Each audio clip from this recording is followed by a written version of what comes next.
हम लोगों की जो लास्ट बातचीत हुई थी उसमें हम लोगों ने लीनियर पेयर से रिलेटेड जो क्वेश्चंस थे उस पर काम किया था। ठीक है, अभी एक्सरसाइज 6.1 की तरफ मूव करते हैं। तो देखो, एक्सरसाइज 6.1 में टोटल 6 सवाल हैं। पहला वाला सवाल और दूसरा वाला सवाल ये मैं अभी इस पर्टिकुलर वीडियो में नहीं करा के दे रही हूँ, क्योंकि इसके जैसे सवाल एग्जैक्टली बल्कि तुम कह सकते हो कि यही सेम सवाल मैंने जब क्लास में vertically opposite angle, linear pair, ये वाला टॉपिक जब समझाया है ना, तो ये क्वेश्चन करा के दिए हैं और तुमसे बनेंगे ही बनेंगे। और अगर तुमसे नहीं बन रहे हैं तो फिर हमको ये मान के चलना पड़ेगा कि ज्योमेट्री फिर तुम नहीं पढ़ सकते, क्योंकि ज्योमेट्री पढ़ने के लिए आपको पैटर्न समझना पड़ेगा और उसके अकॉर्डिंग आपको सवाल सॉल्व करते आने चाहिए। तुम ऐसा सोचोगे कोई अलजेब्रा वाली चीज़ है, सिखा दो उसके जैसा और दूसरा भी बना लेंगे, तो वैसा नहीं होता। खैर, इसीलिए क्वेश्चन नंबर 3 से हम लोग अभी बातचीत करना शुरू करेंगे, जो थोड़ा सा प्रूव दैट वाले साइड के सवाल हैं, है ना, जो मैंने उतने अच्छे से नहीं पढ़ाए हैं, उनके 50 ठोक एग्जाम्पल्स लेकर, क्योंकि ये चीज़ें जो आपको सिखाया है वैसे तो उसके बेसिस पे ही बन जाना चाहिए, बट स्टिल हम इस पर डिस्कशन करेंगे। बट अगर कोई ऐसा इंसान है जिसका क्वेश्चन नंबर 1 या क्वेश्चन नंबर 2 नहीं आ रहा है, जो कि अभी मैंने कुछ लोगों की कॉपी चेकिंग की है, उनको बन गया है वो, उसके बाद ही मैं क्योंकि क्वेश्चन नंबर 3 से स्टार्ट कर रही हूँ। बट अगर कोई ऐसा इंसान है जिसको क्वेश्चन नंबर 1 और 2 नहीं बन रहा, तो उसके लिए मैं लगे तो क्वेश्चन नंबर 1 और 2 भी एक्सप्लेन करूँगी, चलेगा, कोई दिक्कत नहीं, बट वो बनना चाहिए। ठीक है, क्वेश्चन नंबर 3 से इसलिए हम लोग स्टार्ट करेंगे। देखो, सबसे पहले अपनी आदत डाला करो गिवन लिखने की। तो गिवन डेटा में आपको तो सिर्फ और सिर्फ इतना ही दिया है कि एंगल पी क्यू आर और एंगल पी आर क्यू ये आपको इक्वल दिए हैं। तो ठीक है, जो भी डेटा आपको इक्वल दिया है आप उस डेटा को बाजू में लिख दो। ठीक है, अच्छा, इसमें टू प्रूव करने का पार्ट है, इसीलिए मैं यहाँ टू प्रूव लिख रही हूँ। टू प्रूफ तुम्हें ये करना है कि angle P Q S equal होना चाहिए एंगल पी आर टी के। अब कई बार ना हम लोगों को ये जो शो दैट वाले सवाल होते हैं ये देखकर घबराहट हो जाती है कि अरे इसको कैसे करें, अरे तो पता नहीं क्या स्टेप्स होंगी। एग्जैक्टली हमें नहीं पता इसमें क्या स्टेप्स होंगी, हमें अपना छोटा सा ब्रेन चलाना पड़ता है। छोटे से ब्रेन को चलाकर ही हमें सोचना पड़ता है कि अच्छा अभी आगे क्या करें, इसके आगे क्या करें, ये नेक्स्ट क्या करें, वो क्या करें, तभी सवाल बनेंगे। अभी जितना भी तुमने पढ़ा उस पढ़ाई के अनुसार मैंने तुम्हें 2 ही चीज़ें बताई हैं, वर्टिकली अपोजिट एंगल का कंसेप्ट और एक लीनियर पेयर का कंसेप्ट। ठीक है, अच्छा, अब देखो यहाँ पर ये जो मेरी लाइन है आपकी, ये एक स्ट्रेट लाइन है, ये तुमको दिख रहा है, बिल्कुल दिख रहा है। खैर, अभी अपन इसी स्ट्रेट लाइन का फ़ायदा उठाते हैं, वहाँ पे लिख देते हैं कि S T is a straight line. अब अगर वो एक स्ट्रेट लाइन है तो वहाँ पर मैं लीनियर पेयर का कंसेप्ट अप्लाई कर सकती हूँ। अगर मैं लीनियर पेयर का कंसेप्ट अप्लाई करती हूँ तो 2 यहाँ पे कंसेप्ट लगेंगे। पहला, आप लीनियर पेयर ये जो लाइन पी क्यू है इसके रिस्पेक्ट में लगाना चाह रहे हो, या फिर वो जो बाजू में दूसरी लाइन है पी आर आप उसके रिस्पेक्ट में लगाना चाह रहे हो। ठीक है, तो पहले एक काम करते हैं, हम पी क्यू के रिस्पेक्ट में लगा लेते हैं, है ना। तो अगर मैं पी क्यू के रिस्पेक्ट में लगाऊंगी तो ये क्या हो जाएगा, and P Q stands on it, यानी कि आपके पास एक लाइन एस टी थी कुछ इसके जैसी, जैसे मान लो ये आपका एस पॉइंट है, यहाँ पे ये आपका टी पॉइंट है और ये बाजू में क्यू पॉइंट है। ठीक है, यहाँ पे ये लाइन पी क्यू हमने ऊपर बना दी। तो इस लाइन पी क्यू को उस लाइन एस टी पे बनाने से क्या हुआ, 2 टुकड़े हो गए। पहला टुकड़ा ये वाला, दूसरा टुकड़ा ये वाला। दोनों को अगर मैं ऐड करूँगी, जो कि क्या है, angle S Q P plus angle P Q T, तो ये दोनों ऐड होकर कितना डिग्री बनाएंगे, 180 डिग्री बनाएंगे। और इसी कंसेप्ट को हम लोग क्या कहते हैं, लीनियर पेयर, बराबर। लेकिन ऐसा भी तो किया जा सकता था कि मैं एक एस टी को एक मैं स्ट्रेट लाइन ले लेती, और एस टी को मैं स्ट्रेट लाइन लेने के बाद वो जो पी क्यू को मैंने बोला है कि P Q stands on it, तो मैं पी क्यू को स्टैंड्स ऑन इट ना लिखते हुए मैं ये लिख देती कि P R stands on it, है ना। मैं ये भी तो लिख सकती थी। तो अगर मैं पी आर को स्टैंड करवाऊंगी, जैसे कि मान के चलिए ये हम लोगों के पास एक स्ट्रेट लाइन है, यहाँ पे पॉइंट एस, यहाँ पे पॉइंट टी, और मेरे को पी आर को स्टैंड करवाना है, तो आर पॉइंट यहाँ कहीं होगा और लेट से ये पी आर है।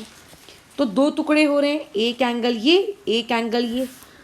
तो अगर इन दोनों का मैं एडिशन करूँ तो angle S R P plus angle P R T, ये बराबर कितना डिग्री हो जाएगा, 180 डिग्री। और यहाँ रीज़न दे देंगे लीनियर पेयर।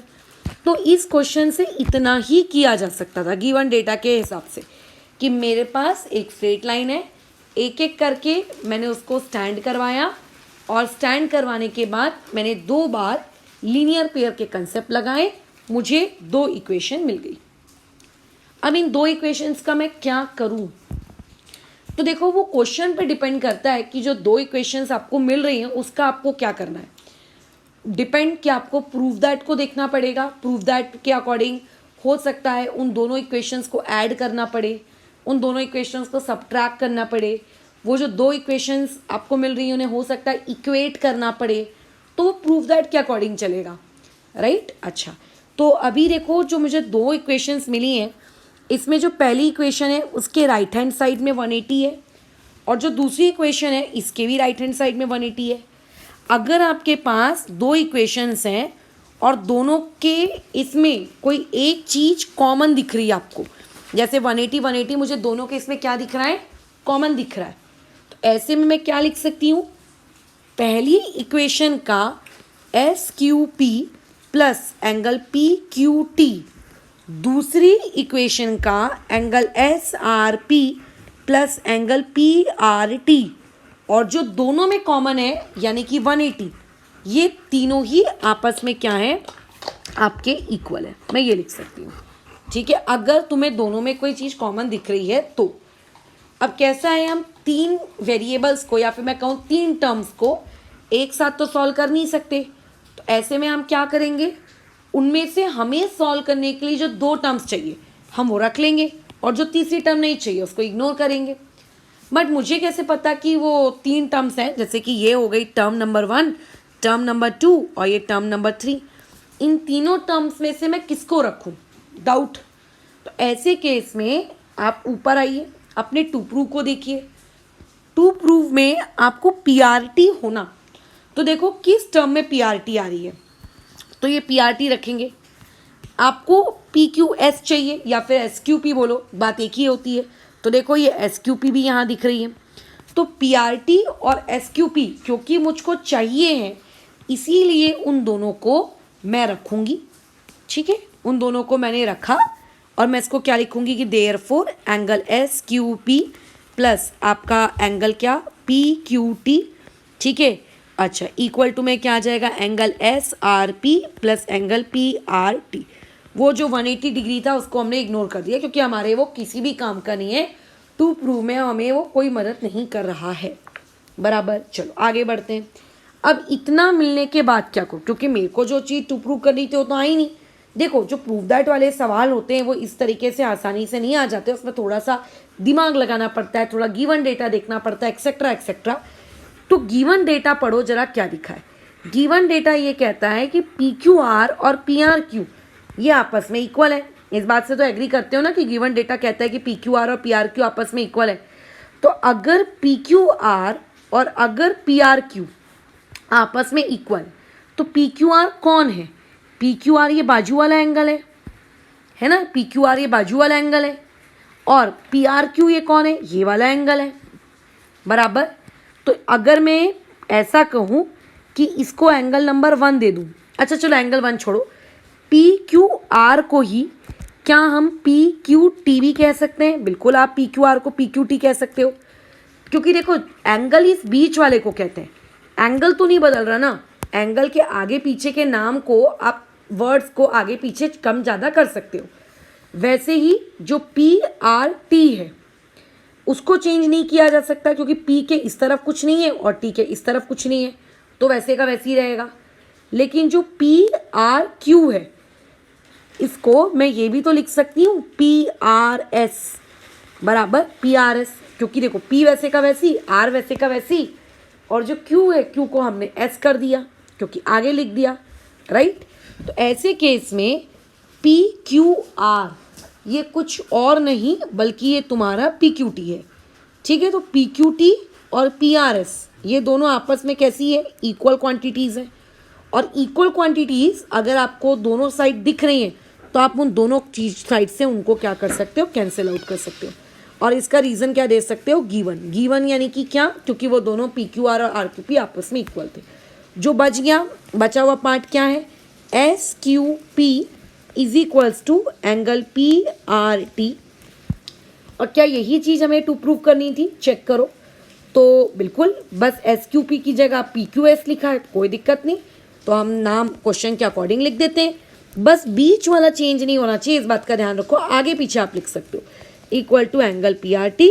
ये हम लोगों ने प्रूव कर दिया। तो नीचे अपने क्वेश्चन को ख़त्म करके यहाँ पे लिख दो, हैंस प्रूव्ड। इस तरीके से एक्सरसाइज 6.1 का क्वेश्चन नंबर 3 तुमको बनाना है। डन। नेक्स्ट क्वेश्चन की तरफ मूव करते हैं। ये है क्वेश्चन नंबर 4, बहुत ही आसान है। इसको मैं जब आपको इंट्रोडक्शन पढ़ा रही थी, यानी कि इस चैप्टर की जब पहली क्लास हम लोग पढ़ रहे थे, तो उस वक्त मैंने तुम्हें बताया था कि किसी भी पॉइंट के अक्रॉस अगर मैं गोल घूमूं तो टोटल ये चीज़ कितने डिग्री की होती है, ये 360 डिग्री की होती है, ठीक है। बस इस चीज़ को तुम्हें यहाँ पे क्या करना है, ध्यान में रखते हुए क्वेश्चन के साथ आगे बढ़ना है। सबसे पहले अपना गिवन डेटा जो भी है वो लिख दो। गिवन डेटा आपको ये देखो, जो इफ़ होता है ना, ये बेसिकली आपका गिवन डेटा होता है, ठीक है। जो इफ़ वाला पार्ट होता है ये आपका गिवन डेटा होता है। तो गिवन डेटा क्या है कि x plus Y is equals to W plus Z, ये गिवन है। अच्छा, इसमें आपको शो दैट क्या करना है या फिर टू प्रूव क्या करना है, टू प्रूव ये करना है कि ए ओ बी एक लाइन है। देखो, अभी तक मैं जितने भी तुमसे प्रैक्टिस क्वेश्चन ली हूँ या जितना भी तुम लोगों का एक्सरसाइज या सॉल्व एग्जाम्पल के क्वेश्चन लिए हैं, हमेशा आपको क्वेश्चन में ऐसा लिख कर आता था कि ये फलाना चीज़ एक लाइन है। इस बार आपको उल्टा दे दिया है, इस बार आपको कुछ गिवन में दिया है और आपको ये बोला जा रहा है कि ये प्रूव करो कि वो एक लाइन है ना। तो देखो, लाइन होने का मतलब क्या है। अगर कल को कोई भी इंसान तुम्हें ये बोलता है कि कोई भी फलाना चीज़ आपकी लाइन है, तो लाइन होने का मतलब ये होता है कि वहाँ पे आप कंसेप्ट अप्लाई कर सकते हो। किस चीज़ का कंसेप्ट अप्लाई कर सकते हो, लीनियर पेयर का कंसेप्ट अप्लाई कर सकते हो। ये होता है उसके लाइन होने का मीनिंग, ठीक है। खैर, अब आगे बढ़ते हैं। इस क्वेश्चन को अगर प्रूफ करना है तो इसको प्रूफ हम लोग किस तरीके से करेंगे, इसके प्रूफ की तरफ बढ़ो। तो देखो, आपको ये बोला जा रहा है कि ए ओ बी एक लाइन है, इसे प्रूव करो। आपको पहले से दिया नहीं है कि ए ओ बी एक लाइन है, आपको प्रूव करना है। तो अगर तुम्हारे दिमाग में कहीं भी ऐसी फीलिंग आए कि चलो मैम एक काम करो, आप ए ओ बी पे लीनियर पेयर के कंसेप्ट लगा दो, तो मैं लीनियर पेयर का कंसेप्ट इस पर्टिकुलर क्वेश्चन में नहीं लगा सकती।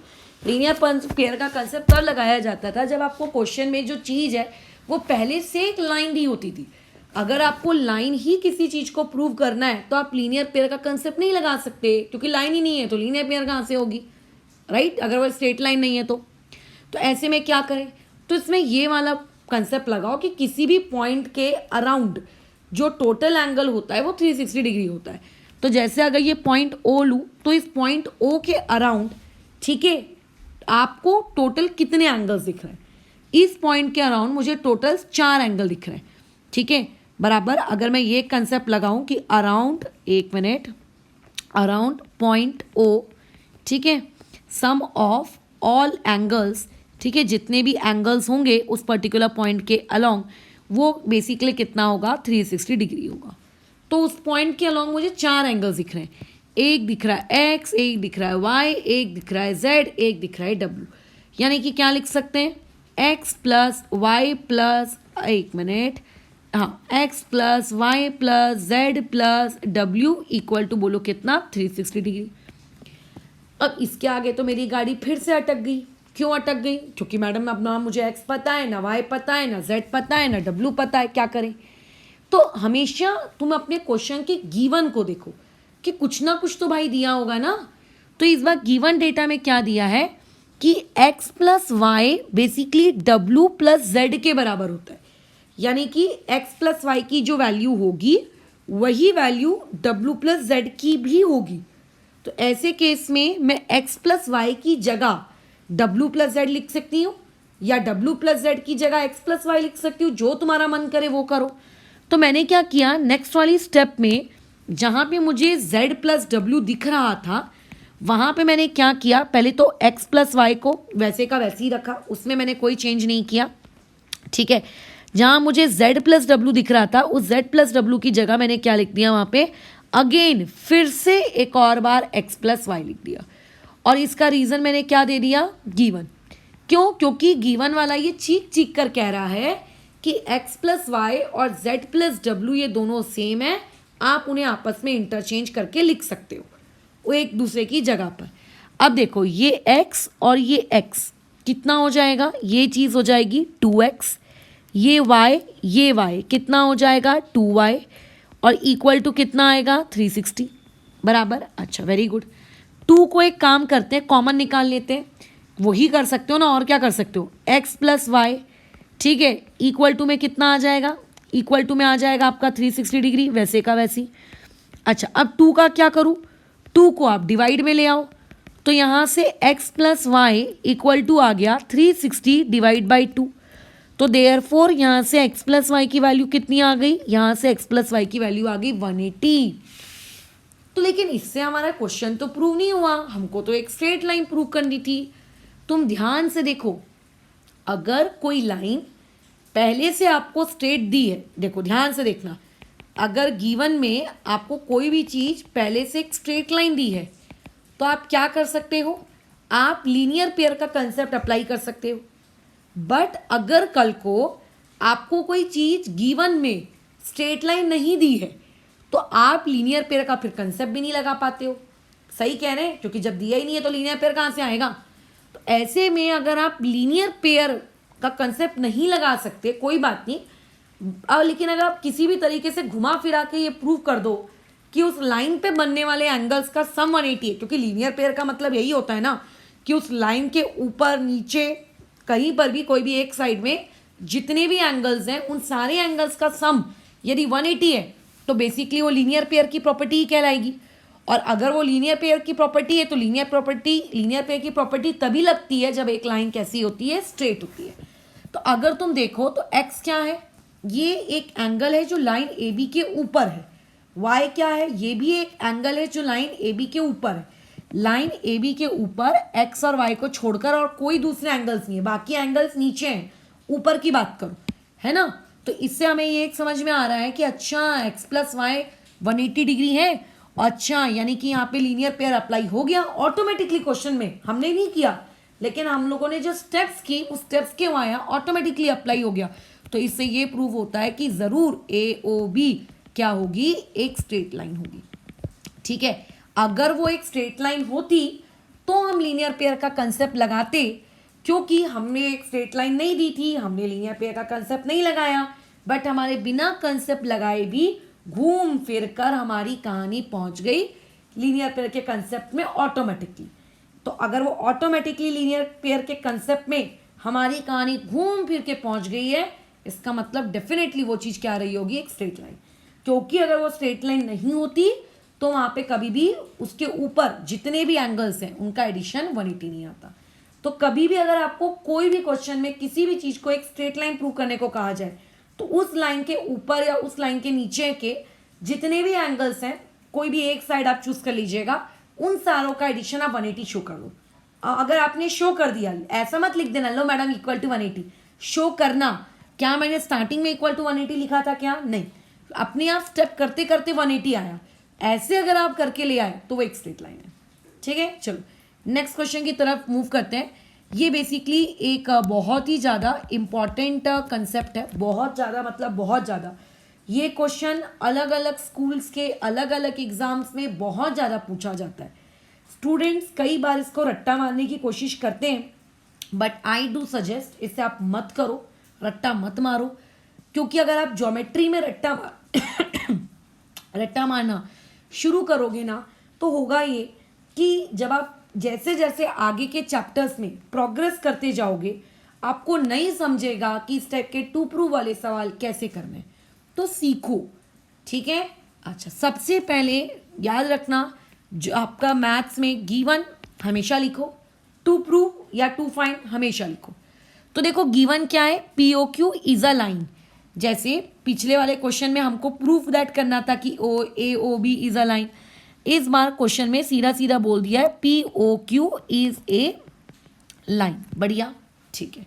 दूसरी चीज क्या बोली है, ओ आर नामक एक लाइन है, कहाँ पर है, ये देखो ये है ओ आर नामक एक लाइन, ये रही, कहाँ गई, रुको रुको रुको रुको, हाँ एक minute, let me draw this. ठीक है, ये ओ आर नामक एक लाइन है, ये ओ आर नामक लाइन परपेंडिकुलर है पी क्यू के। देखो परपेंडिकुलर का मतलब होता है 90 डिग्री फॉर्म करना।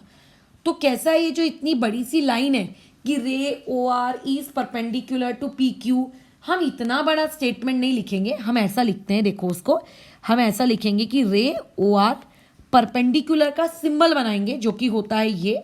ठीक है, किस पे परपेंडिकुलर है, लाइन पी क्यू पर, बस खत्म। अच्छा, परपेंडिकुलर का मैं तुम्हें मतलब बता चुकी हूँ कि परपेंडिकुलर का मतलब होता है स्ट्रेट लाइन बनाने का। ठीक है, क्या बनाना, स्ट्रेट लाइन बनाना, सॉरी 90 डिग्री बनाना। ठीक है, ओके। तो देखो 90 डिग्री का सिंबल ये होता है, ये होता है 90 डिग्री का सिंबल।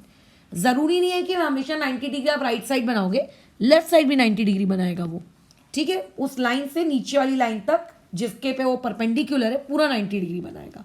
खैर, और हम लोगों को क्या लिखना है, टू प्रूव लिख लेते हैं। टू प्रूव हम लोगों को क्या दिया है, angle R O S equal to half of angle Q O S minus angle P O S. अब कई लोगों को ऐसा लगेगा कि अरे यार इतना बड़ा प्रूफ है, हम कैसे करेंगे, है ना, ये तो नहीं बनेगा। ऐसा कुछ नहीं है, बनेगा। आपको जो जो चीज़ें सिखाई गई हैं आप बस उसके अकॉर्डिंग कंसेप्ट लगाते चलो। हो सकता है आपने जो लाइन लिखी हो उसके अकॉर्डिंग ना बने, कुछ और करना पड़े, कुछ और करना पड़े, बट ऐसे ही तुम धीरे धीरे सीखोगे। ठीक है, अच्छा खैर, देखो पैरेलल लाइंस का क्वेश्चन नहीं है, इतना तो समझते हो बराबर। तो अगर किसी के दिमाग में ये पहले से ये चीज़ें आ रही हैं, अल्टरनेट, करस्पॉन्डिंग, इंटीरियर, तो उसको भगा दो। ठीक है, दूसरी चीज होती है एंगल सम प्रॉपर्टी, जो कि ट्रायंगल में लगती है। अब यहाँ तुम्हें कोई ट्रायंगल तो दिख नहीं रहा, तो एंगल सम प्रॉपर्टी और एक्सटीरियर एंगल की प्रॉपर्टीज ये भी आप लात मार के हटा दो, क्योंकि वो भी यहाँ पर नहीं लग सकती। तीसरी चीज, इंटरसेक्टिंग लाइंस का क्वेश्चन है, बिल्कुल दो कंसेप्ट लग सकते हैं, वर्टिकली और लीनियर पेयर। वर्टिकली नहीं लग सकता, क्यों नहीं लग सकता मैडम, क्योंकि वर्टिकली के लिए दो लाइंस इंटरसेक्ट करनी चाहिए। क्या यहाँ पे आपको ऐसी कोई दो लाइंस इंटरसेक्ट करती हुई दिख रही है क्या, हाँ कर तो रही है, बट उसको ऐसे एक्सटेंड करना पड़ेगा, अदरवाइज नहीं कर रही। तो खैर उसको भी भूल जाओ। तो जो चीज़ चीख चीख कर बोल रही है कि मेरे पास आओ, मेरे ऊपर लीनियर पेयर का कंसेप्ट लगा, और क्वेश्चन में बोला भी तो है कि P O Q is a line, है ना, क्वेश्चन में बोला भी तो है, तो अब उस कंसेप्ट को यूज़ करो। अगर आप इस कंसेप्ट को यूज़ करोगे, पी ओ क्यू एक स्ट्रेट लाइन है, तो आपको पहले तो ये डिसाइड करना पड़ेगा कि उस पी ओ क्यू के ऊपर कौन सी लाइन लेनी है। देखो अगर पी ओ क्यू एक स्ट्रेट लाइन है तो ऑब्वियसली स्ट्रेट लाइन के ऊपर कोई ना कोई एक ऐसी लाइन ज़रूर रही होगी जिसने उस स्ट्रेट लाइन के टुकड़े किए होंगे, तभी तो आप लीनियर पेयर का कंसेप्ट लगाओगे। तो पी ओ क्यू के ऊपर हमको टोटल दो रेज दिख रही हैं, एक का नाम है ओ आर और एक का नाम है ओ एस। आप ओ आर लोगे कि ओ एस लोगे, डाउट, आपकी मर्जी, बट ओ आर मत लो, क्योंकि ओ आर के बारे में ऑलरेडी बोला है कि वो परपेंडिकुलर है, तो आप ओ एस लो। So I draw O S. ठीक है, अच्छा चलो एक काम करते हैं, ओ आर भी ड्रॉ कर लेते हैं। तो ऐसे में ओ आर और ओ एस दोनों के होने की वजह से टोटल तीन टुकड़े हुए, एक, ये दो, और ये हो गया आपका एक टुकड़ा तीन। यानी कि मैं यहाँ क्या लिख सकती हूँ, यहाँ पे मैं ये लिख सकती हूँ कि angle P O S plus angle S O R plus angle R O Q is equals to 180 degree, और रीज़न दे देना उसका लीनियर पेयर। इतना मुझे आता था और इतना मैंने कर दिया। अब आगे बढ़ते हैं, आगे की कहानी क्या है, आगे और क्या कंसेप्ट लगा सकते हैं। तो देखो क्वेश्चन में पहले ही बोला है कि ओ आर पी क्यू के ऊपर परपेंडिकुलर है ना, क्वेश्चन में ये पहले ही बोला हुआ है कि ओ आर पी क्यू के ऊपर परपेंडिकुलर है। और मैंने आपको पहले ही बता दिया है कि परपेंडिकुलर का मतलब होता है कितना डिग्री, 90 डिग्री, है ना। परपेंडिकुलर का मतलब क्या होता है, 90 डिग्री। यानी कि ये जो एंगल आर ओ क्यू है ये कितना डिग्री का होगा, ये 90 डिग्री का होगा। तो तुम्हें ही लगता है मैं नेक्स्ट वाली स्टेप में आर ओ क्यू की जगह वहाँ पे 90 डिग्री लिख सकती हूँ? बिल्कुल आप लिख सकते हो। तो लो मैंने यहाँ पे 90 डिग्री लिख दिया, इक्वल टू में 180 डिग्री। अच्छा इसका रीज़न क्या देंगे, इसका रीज़न दे दो गिवन, क्योंकि 90 डिग्री वाली इंफॉर्मेशन तो गिवन ही है ना। तो इस हिसाब से प्लस 90 अगर राइट हैंड साइड जाएगा तो 180 माइनस 90 हो जाएगा, और 180 माइनस 90 कितना होता है, अगेन 90 होता है। यानी कि इन दोनों एंगल्स का एडिशन मेरे पास 90 डिग्री आ गया। क्या इससे मुझे कोई फ़ायदा हुआ? मुझको जो चीज़ प्रूव करनी थी वो तो मैडम मेरी प्रूफ हुई नहीं। बट खैर तुम देखो हम काफ़ी हद तक अपने टू प्रूव के पास आ चुके हैं। कैसे?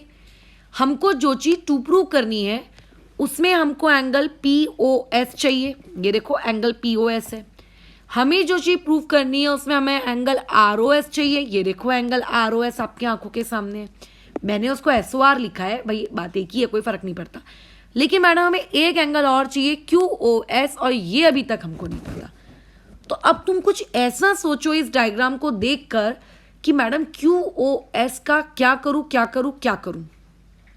तो तुमने अपना छोटा सा दिमाग लगाया, तुमने बोला कि देखिए मैम आप ध्यान से देखिए, क्यू ओ एस कुछ ऐसा दिखता है। यहाँ पे एस पॉइंट होता है, यहाँ पे ओ पॉइंट होता है, यहाँ पे क्यू पॉइंट होता है, और बीच में एक डंडी भी आ गई है, ये उसने इंटरफेयर कर दिया आकर। इसी को तो आप क्यू ओ एस कहते हो ना, इस पूरी चीज़ को ही तो आप क्यू ओ एस कहते हो। मैं बोलूँगी हाँ। तो तुम बोलोगे मैम आप ध्यान से देखो, क्यू एस के दो टुकड़े हो रहे हैं, एक टुकड़ा है ये वाला और दूसरा टुकड़ा है आपका ये पीछे वाला, है ना। ये दूसरा टुकड़ा है ये पीछे वाला। जब आप दोनों टुकड़ों को ऐड करोगे तभी तो देखो क्यू ओ एस बनेगा। मैं बोलूँगी हाँ भाई एकदम सही कह रहे हो तुम। तो इसका मतलब मैं सेकेंड स्टेप में, नेक्स्ट स्टेप में क्या लिख सकती हूँ कि एंगल क्यू ओ एस जो है वो बेसिकली कैसे बन रहा है, दो एंगल्स को ऐड करके बन रहा है। एक एंगल का नाम है आर ओ एस और दूसरे का नाम है आर ओ क्यू। तो एंगल आर ओ एस और एंगल आर ओ क्यू दोनों को ऐड करके बन रहा है, और इस तरीके की चीज़ को हम लोग कहते हैं एंगल एडिशन प्रॉपर्टी। ठीक है, इस तरीके के काम को करने को जब हम एंगल को इस तरीके से ऐड करके दिखाते हैं, बड़ा एंगल इक्वल टू तीन छोटे छोटे एंगल वगैरह वगैरह, इसे कहते हैं एंगल एडिशन एग्जाम या एंगल एडिशन प्रॉपर्टी, जो आपको कहना आप वो कह सकते हो। बट इससे मुझे क्या फ़ायदा हुआ? अभी भी कोई फ़ायदा नहीं हुआ, बिल्कुल अभी भी कोई फ़ायदा नहीं हुआ। फिर अभी क्या करें? हमें जो टू प्रूव चाहिए उस टू प्रूव में मुझे आर ओ एस चाहिए, बिल्कुल, है ना। उस टू प्रूव में मुझे क्या चाहिए? आर ओ एस चाहिए। अच्छा, टू प्रूफ में जो मुझे आर ओ एस चाहिए वो आर ओ एस मुझे कहाँ चाहिए? लेफ्ट साइड चाहिए। वो आर ओ एस मुझे क्या चाहिए? लेफ्ट साइड चाहिए। अच्छा चलो ठीक है। और बाकी क्यू ओ एस और पी ओ एस ये दोनों साथ में चाहिए, है ना। क्यू ओ एस और आपका पी ओ एस ये दोनों मुझे कहाँ चाहिए? साथ में चाहिए। अब क्या करें? अब भी गाड़ी अटक गई, हमारा टू प्रूफ तो अभी भी नहीं आया। फिर बोलो, दिमाग लगाया हमने, इतनी मेहनत की हमने, लेकिन अभी भी हम लोग अपने पॉइंट तक नहीं पहुँचे। फिर अब क्या करें? हम पहुँच चुके हैं अपने पॉइंट तक। कैसे पहुँच गए? ध्यान दो, आर ओ क्यू पे ध्यान दो। डायग्राम के पास जाओ, वापस जाओ डायग्राम के पास। आर ओ क्यू कौन है? आर ओ क्यू तो 90 डिग्री है। अरे वाह, यानी कि नेक्स्ट लाइन में मैं ये लिख सकती हूँ angle Q O S equal to angle R O S, और आर ओ क्यू की जगह 90 डिग्री। रीज़न आप दे दीजिएगा कि वहाँ पे आपको ये डेटा कैसा है? गिवन है ना। वो 90 डिग्री वाला डेटा तो खैर गिवन ही था। बहुत ही बढ़िया। अब क्या करें? अब भी हमारा टू प्रूफ नहीं आया। अब लेकिन हम काफ़ी हद तक अपने टू प्रूफ के करीब पहुँच चुके हैं। मैंने ऐसा अभी तक कुछ भी नहीं किया जो कि तुमको ना पता हो। लीनियर पेयर लगाया है और एंगल एडिशन प्रॉपर्टी लगाई है, बट आंसर अभी भी नहीं आया मैम। चलो कोई दिक्कत नहीं है। अब आंसर लाने के लिए कुछ सोचना पड़ेगा। क्या सोचना पड़ेगा? देखो, टू प्रूफ कहता है कि R O S left side चाहिए अकेला। जो मेरे पास ये इक्वेशन है, ये जो मेरे पास पहली इक्वेशन है, एक मिनट इसको हटा देती हूँ, मैं नीचे लिख देती हूँ, है ना, इसको नीचे लिख देती हूँ। जो मेरे पास पहली इक्वेशन है यानी कि ये ऊपर वाली, इस इक्वेशन में ROS मैडम लेफ्ट साइड तो है बट अकेला नहीं है, उसके साथ है POS। तो मैंने बोला कोई बात नहीं, हटा देंगे उसको, तो इसीलिए मैं POS को वहां ले गई। क्या ये समझ रहे हो मैं राइट साइड उसे क्यों लेके गई? क्योंकि टू प्रूफ के अकॉर्डिंग ROS मुझे अकेला चाहिए था, वो भी लेफ्ट साइड में, तो मैंने इसीलिए उसको वहां शिफ्ट कर दिया। गिव इट इक्वेशन नंबर 1, क्योंकि इसको फर्दर सॉल्व नहीं किया जा सकता, ना मुझे POS की वैल्यू पता है ना कुछ, कोई दिक्कत नहीं। अब जो मैडम हमारे पास ये इक्वेशन आई, इस इक्वेशन में देखिए ROS के साथ में कौन है, 90 डिग्री है, तो 90 डिग्री तो नहीं चाहिए। मैंने बोला कोई दिक्कत नहीं, तो आप 90 डिग्री को QoS के पास ले आओ, तो QoS minus 90 degree equal to कितना आ जाएगा, ROS आ जाएगा बराबर। मैंने बोला बिल्कुल बिल्कुल, है ना, बराबर कह रही हूँ, ठीक है। तुम बोलोगे नहीं मैडम लेकिन लेफ्ट साइड तो नहीं है ना, तो क्या दिक्कत है? अगर जैसे मान लो एक इक्वेशन लिखी है 3x इक्वल टू 2 या 2 इक्वल टू 3x, कोई फर्क पड़ता है क्या? कुछ फर्क नहीं पड़ता। तो इस इक्वेशन को मैं ऐसा भी तो लिख सकती हूँ, ROS equal to angle QoS minus 90 degree. This is my equation number 2। दोनों इक्वेशंस से मेरे पास ROS की मुझको क्या मिल गई है, वैल्यू मिल चुकी है ना। दोनों इक्वेशन से मुझे ROS की वैल्यू मिल चुकी है, बहुत अच्छे से मिल चुकी है। क्या करें अब? एक काम करो, दोनों इक्वेशंस को ऐड कर दो। कई लोगों का डाउट होता है मैम ऐड ही क्यों, मैं उनको बताऊंगी कि वाई एडिशन ओनली, बट पहले आप ऐड कर दो। अच्छा चलो ठीक है, अगर मैं उन लोगों को सजेस्ट करूं कि चलो चलो चलो जल्दी जल्दी ऐड कर लो, तो ये है आपकी इक्वेशन नंबर 2 और इक्वेशन नंबर 1 कहाँ है, ये है इक्वेशन नंबर 1। इक्वेशन 1 को लिख लीजिए आप। कैसी है equation number 1? ROS equal to 90 degree minus angle POS। और दूसरी इक्वेशन क्या है? ROS equal to angle QoS minus 90 degree. आप इन्हें ऐड करिए, तो देखिए जब आप इन दोनों इक्वेशंस को ऐड करेंगे, ये 90 और ये माइनस 90 कट जाएगा, क्योंकि अपोजिट है ना। ROS ऐड होकर 2 टाइम्स एंगल ऑफ ROS बन जाएंगे, जैसे x प्लस एक्स 2x होता है वैसे ही। इक्वल टू में क्या बचेगा, ऊपर में से माइनस एंगल POS बचेगा और नीचे में से इसके आगे कोई साइन नहीं है, मतलब प्लस की साइन है, तो प्लस एंगल QoS बचेगा। थोड़ा ठीक से लिख लेते हैं, ठीक से मतलब प्लस वाले को आगे लिख लेते हैं, माइनस वाले को पीछे लिख लेते हैं। तो QoS को आगे लिख दिया, माइनस वाले को पीछे लिख दिया। क्या हमारा टू प्रूव आ गया? नहीं मैडम, टू प्रूव में तो ROS अकेला चाहिए था ना, तो ठीक है 2 उसके पास से हटा देते हैं। तो अगर आप उसके पास से 2 हटाओगे तो 2 बेसिकली यहाँ पे ऐसे डिवाइड में चला जाएगा। और इस चीज को क्या मैं ऐसा लिख सकती हूँ कि ROS इक्वल टू 1/2 आपका angle QoS minus angle POS, खत्म। यही हम लोगों का टू प्रूफ था, आखिरी में लिख देना हेंस प्रूव्ड। मैंने ऐड किया। अब अगर मैं इन दोनों इक्वेशंस को सब्ट्रैक्ट करती तो ROS कट जाता। जैसे अगर मैं बोलूंगी 2 सब्ट्रैक्ट करो तो 2 और 2 कट जाएगा ना। अगर ROS कट जाता तो मेरे टू प्रूफ में फिर ROS कहाँ से आता? इसीलिए इस इक्वेशन को हमने ऐड किया। तो ऐसा कोई जनरल रूल नहीं होता है कि हमेशा ऐड करते हैं, हमेशा सब्ट्रैक्ट करते हैं, हमेशा मल्टीप्लाई करते हैं, हमेशा डिवाइड करते हैं। क्वेश्चन के अकॉर्डिंग ज्योमेट्री में आपको थिंक करना पड़ता है, सोचना पड़ता है, ठीक है। क्वेश्चन नंबर 6 ये भी तुम्हारे लिए है, बट मैं तुम्हें हिंट दे देती हूँ, इसका डायग्राम बनाने में मैं तुम्हारी हेल्प कर देती हूँ ताकि तुम इसके डायग्राम के बाद ये क्वेश्चन कर सको, ठीक है। बट ये क्वेश्चन अभी तुम्हारे करने के लिए, मैं नहीं करने वाली हूँ इसको, ठीक है, ध्यान रखना। ये बहुत ही आसान सा क्वेश्चन है, आप डेफिनेटली खुद इसको आसानी से कर सकते हैं क्योंकि, ठीक है। चलो बढ़ो आगे। ओके, क्या बोला है कि एंगल XYZ आपको 64 दिया हुआ है, ठीक है। आपको एंगल XYZ कितना दिया हुआ है बताओ? आपको दिया हुआ है 64। अब बोल रहा है कि XY is produced two point P। देखो प्रोड्यूस्ड टू पॉइंट P का मतलब ये होता है कि XY की जो लाइन थी, है ना, उसको हमने लंबा किया, ठीक है। उसको हमने क्या किया? उसको हमने लंबा कर दिया। प्रोड्यूस्ड का मतलब होता है किसी भी चीज को बेसिकली एक्सटेंड करना, है ना। प्रोड्यूस्ड वर्ड जो होता है इसका मतलब होता है बेसिकली किसी भी चीज को क्या करना? एक्सटेंड करना, ये होता है प्रोड्यूस वर्ड का मतलब। खैर, तो चलो डायग्राम बनाते हैं। पहले तो मैं XY ड्रॉ कर लेती हूँ, बात का बाद में देखेंगे।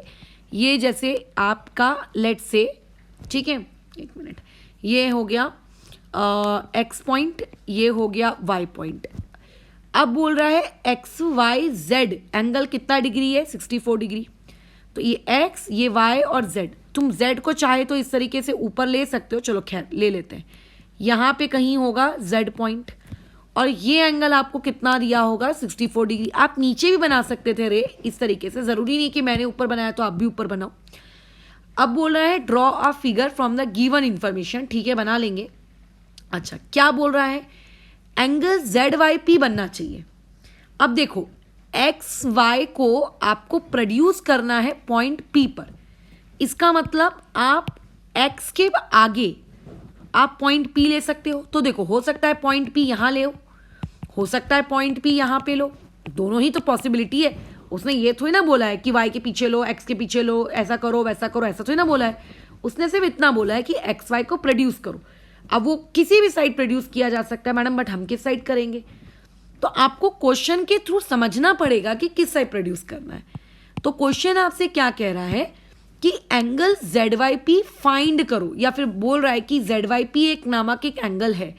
तो अगर तुम पॉइंट पी यहाँ ले लेते हो तो जेड है, ये वाई है, ये वाई है और ये पी है, एक अजीबोगरीब एंगल का कॉम्बिनेशन बन जाएगा, खैर है ना। तो इसीलिए हम उसको नहीं ले रहे। अच्छा तो इसीलिए हम लोग पॉइंट पी को कहाँ ले रहे हैं, पॉइंट पी को लेंगे इस तरफ कहीं, ठीक है इस तरफ कहीं। और जो प्रोड्यूस्ड वाली चीज़ होती है उसको इस तरीके से dot dot dot dot dot dot dash dash के थ्रू बनाते हैं। तो यहाँ कहीं पॉइंट पी होगा और ये होगा angle Z Y P. Z Y P angle को वाई क्यू क्या कर रही है, बाइसेक्ट कर रही है ना। वाई क्यू क्या कर रही है, बाइसेक्ट। बाइसेक्ट का मतलब होता है कि यहाँ बीच में से एक ऐसी एंगल मतलब लाइन जा रही होगी जिसने उस एंगल जेड वाई पी के दो इक्वल टुकड़े किए होंगे।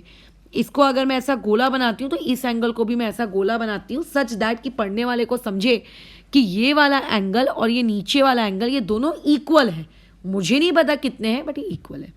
तो डायग्राम तुम्हारे सामने बन चुका है, अब तुमको क्या करना है, क्वेश्चन को सॉल्व करने का है, ठीक है कर लो।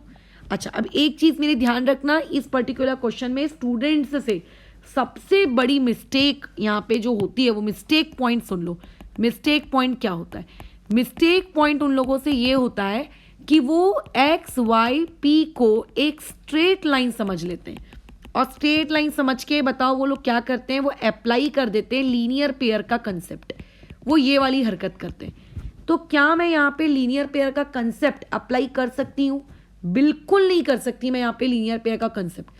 क्यों मैडम, दिख तो रहा है ना स्ट्रेट लाइन। भैया तेरे दिखने से या मेरे दिखने से वो स्ट्रेट लाइन नहीं होगा, ठीक है, तुम्हारे दिखने से या मेरे दिखने से वो स्ट्रेट लाइन नहीं होगा। क्वेश्चन में उसने बोलना चाहिए कि वो एक स्ट्रेट लाइन है, क्वेश्चन में उसने क्या करना चाहिए, बोलना चाहिए कि वो एक स्ट्रेट लाइन है। बट मैडम क्वेश्चन में तो नहीं बोला है, फिर अब क्या करें। तो एक्चुअली जब भी आपको क्वेश्चन मिले पहले तो वहाँ उसने बोलना चाहिए कि वो एक स्ट्रेट लाइन है। अगर अनलेस एंड अनटिल वो ऐसा बोल नहीं रहा है कि वो एक स्ट्रेट लाइन है तो आप ये समझ जाइए कि वहाँ पे आप लीनियर पेयर का कंसेप्ट अप्लाई नहीं कर सकते। बट यहाँ पे जो ये वर्ड बोला गया प्रोड्यूस्ड, ये प्रोड्यूस्ड वर्ड का मतलब ही होता है कि जो भी आप पॉइंट पी ले रहे हो वो उसी की स्ट्रेट लाइन में ले रहे हो। ऐसा नहीं कि पॉइंट पी कहीं ऊपर हवा में या नीचे समुद्र की गहराइयों में है। तो प्रोड्यूस्ड वर्ड से आप समझ जाओ कि वो आप स्ट्रेट लाइन का कंसेप्ट है, आप यहाँ पे लीनियर पेयर अप्लाई कर सकते हो। बट अगर किसी क्वेश्चन में आपको स्ट्रेट लाइन है ऐसा भी नहीं बोल रहा है, प्लस किसी क्वेश्चन में आपको प्रोड्यूस्ड वर्ड लिख कर भी नहीं दे रहा है, तो ऐसे में वहाँ पे फिर लीनियर पेयर मत लगाना, ठीक है। तो यहाँ तो लगा सकते हो, ठीक है। चलो खैर, तो ये क्वेश्चन तुम्हें करना है। इस एक्सरसाइज का काम मैं तुम्हारे साथ डिस्कशन कर चुकी हूँ, तुम कर सकते हो। ज्योमेट्री है, खुद पे कॉन्फिडेंस रखोगे, ट्राई करोगे यार तो ही बनेगा। अगर घबराओगे नहीं नहीं नहीं नहीं मेरे से नहीं बन सकता तो भोंदू के भोंदू रह जाओगे। So if you want to become like that just tell me, I will give you the solution कि लो भाई लो सोल्यूशन। बल्कि तुम ये सोचो मेरे लिए कितना आसान काम है, 1 घंटे का एक वीडियो बनाओ, उसको अपलोड कर दो और तुमको दे दो, लो देखो देख लिया सोल्यूशन, हाँ हो गई एक्सरसाइज 6.1। बट क्या हम इस तरीके से काम करते हैं क्या, नहीं। हम एक टॉपिक सीखते हैं, टॉपिक से रिलेटेड मैं तुमको क्वेश्चंस देती हूँ, उन क्वेश्चंस को तुम मुझे बना बना के चेक करवाते हो सच दैट कि तुम्हें टॉपिक समझ में आना चाहिए, चाहे ज्योमेट्री हो कि अलजेब्रा हो, राइट। ऐसा नहीं कि रट रहे हैं बैठ के एक्सरसाइज रट रहे हैं, वो नहीं होता है, वैसे मैथ्स नहीं पढ़ी जाती है, ठीक है। तो फिलहाल ये वाली चीज़ मैं यहाँ ओवर करती हूँ। ध्यान रखना ये वाला क्वेश्चन जो है आपका बहुत इंपॉर्टेंट है स्कूल पॉइंट ऑफ एग्जाम्स के थ्रू। बाकी हमारा 6.1 खत्म हो जाता है। कल इसकी कॉपी चेकिंग करवाओगे रिमेनिंग 3 क्वेश्चंस की। जिन्होंने करवा लिया है पहले उनके लिए वेल एंड गुड, वो नेक्स्ट टॉपिक में मूव कर सकते हैं। जो नेक्स्ट टॉपिक है पैरेलल लाइंस का कंसेप्ट, तो कल की हमारी जो क्लास होगी उसमें हम पैरेलल लाइंस का एक इंट्रोडक्टरी वीडियो देखेंगे कि कौन कौन से एंगल्स होते हैं, किस एंगल को हम क्या कहते हैं। कल कोई क्वेश्चन प्रैक्टिस नहीं करेंगे, सिर्फ एक इंट्रोडक्टरी वीडियो देखेंगे। ठीक है, चलो फिलहाल इस चीज़ को यहाँ रोकते हैं।